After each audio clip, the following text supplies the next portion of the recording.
morning, I'm joined by research analyst Cori Petersen, who works for Wisconsin Institute for Law and Liberty. She has just written a report, a policy report on, well, not a shocker, how local government is strangling home-based businesses. And I look at the city of Wausau, and we'll discuss that too. Good morning, Cori. Thanks for joining me this morning. Meg, thanks for having me. Happy to be here. Thank you. Well, so first of all, it's an interesting topic, and it's something that I think a lot of people perhaps don't think about is the home-based businesses here in Wisconsin, and really actually during the, as I like to call it, the height of the shamdemic, people were forced Yes. to stay at home, and perhaps that was a time that inspired some to start their own home-based businesses. But evidently here in Wisconsin, it's not an easy feat to overcome all that the government throws in your path before you can Yes. actually be successful. Yeah, absolutely. I mean, so the pandemic actually brought a huge influx of home-based businesses. In 2021, there were only 5.4 million home businesses in the U.S. And in 2021 there were 5.4 million, which is a 23% increase from 2020 and 50% from 2019. So that's huge, right? Oh, for sure. Yeah. It's And then, go ahead. Keep going. then the other big thing about home-based businesses is these aren't just whatever somebody's running out of their garage or landscaping where people would maybe keep their landscaping trucks in the driveway. All of those are very important. But, I mean, like our big corporations, many of them in the U.S. began in the home, Mm-hmm. whether it was the garage or the basement. So we saw that with Apple, Google, Amazon, and 69% of businesses across the U.S. start in the home. Well, and what I think about is I mean, the Democrats seem to be very quick to vilify businesses or big businesses, and I mean, what I guess they don't think about is that every big business started out small. I mean, no big business just drops out of the sky and is with the exception of Quick Trips, haha. But I mean, Yeah. but they're not successful overnight, and so I mean, perhaps that's part of it, is that punishing those who exhibit any signs of ingenuity or entrepreneurism or Yes. exceptionalism is not something that they want to inspire people to do, as opposed to being dependent on the government. Yeah, it's hard to tell, but I mean, I'd like to think that most cities don't understand how much they are crippling businesses. But look, like, why would you ever just get a brick and mortar building if you don't even know if your business is going to be profitable? You need to know how much you're going to be able to make, so you know if you're going to, some people might not even decide to go brick and mortar. But to just say that people cannot start in their home is absurd. So let's talk a little bit about what local government is doing to strangle home-based businesses to prevent them from becoming successful and prevent them from actually striving to be independent of someone else, which is, really something I think that is wonderful about Central Wisconsin. Is there are many small business owners, and there are a lot of people that have an entrepreneurial spirit that Well, want to for work sure. for themselves. Well, for sure. I would say it's actually part of being an American, right? We like to try things out. We like to, just give ideas a shot. Maybe maybe have a little side business maybe that side business will grow into the main business at some point. But we like to have the freedom to do that. And it's really important that we have that, and that's one of our rights. But yeah, so let's start with Wausau in terms of the local regulations.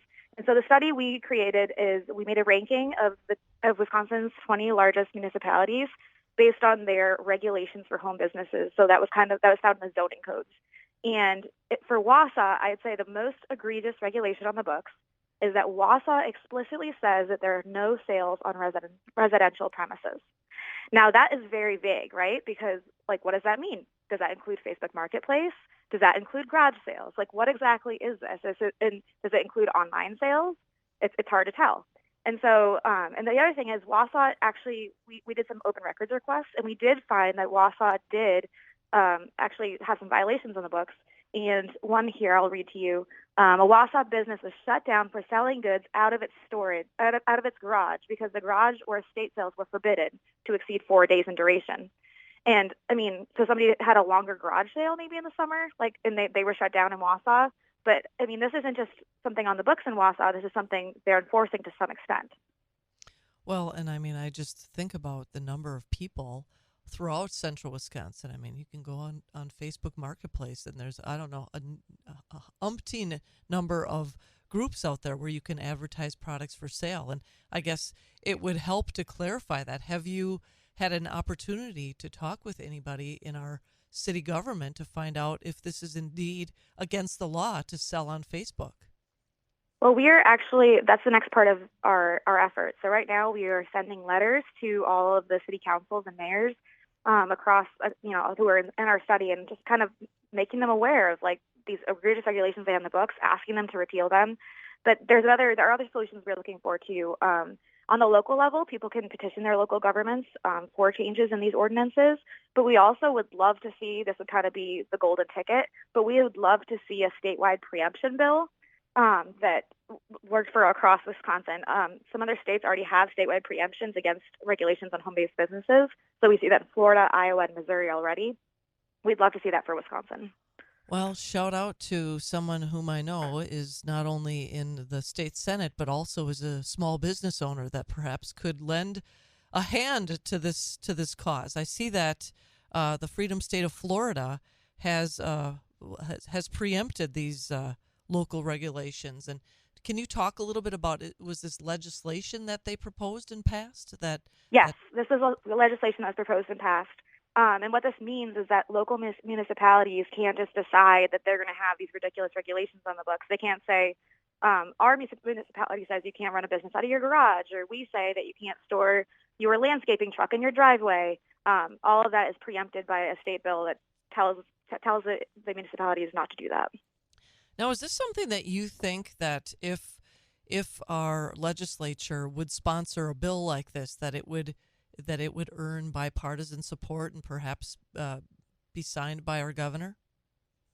I think there's fodder for that. I think the thing with small businesses and home-based businesses is that this crosses the political lines, right? I mean, it doesn't matter if you're liberal or you're conservative. I think most families would say they've at some point tried to sell baby clothes online or try to do something to get the things out of their house and make a little bit of money. So this is something that really touches everybody, I think. You know, what's interesting is I just thought of this, is that wouldn't a daycare be considered, a home daycare be considered a home-based business? I mean, technically speaking? Right. So the zoning codes do have different businesses like that are actually enumerated and have separate ordinances, believe it or not. So there's a whole separate set of guidelines for daycares and things like getting your hair cut in homes and stuff like that. And so, yeah, I mean, it would be great. It would be great if a lot of these municipalities just decided to simplify their code and allow people to make money in their homes. Has Wisconsin Institute for Law and Liberty represented any small business owner in the state of Wisconsin that has had problems with their local government infringing burdensome rules on them? We would love to. We haven't yet. But if there are any home businesses out there that have been shut down due to any egregious regulations, come talk to us. We'd love to hear your story. Wow. That's excellent. That's evidently good timing. I know that this report just came out. Is there an example of something that you at least have seen throughout somewhere in Wisconsin where? Yeah, the different violations we've seen. Yeah, just something particularly egregious. Yeah. So, for instance, there was I think it was Sheboygan. There was a home business being run out of the garage. A woman was renting bouncy houses for like kids' birthday parties, things like this, out of the garage. That was shut down because no business is allowed to be operated out of the garage.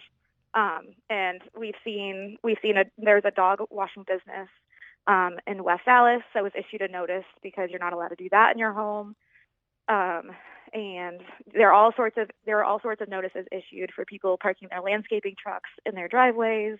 And some municipalities don't even allow you to have a sign for your business in front of your home.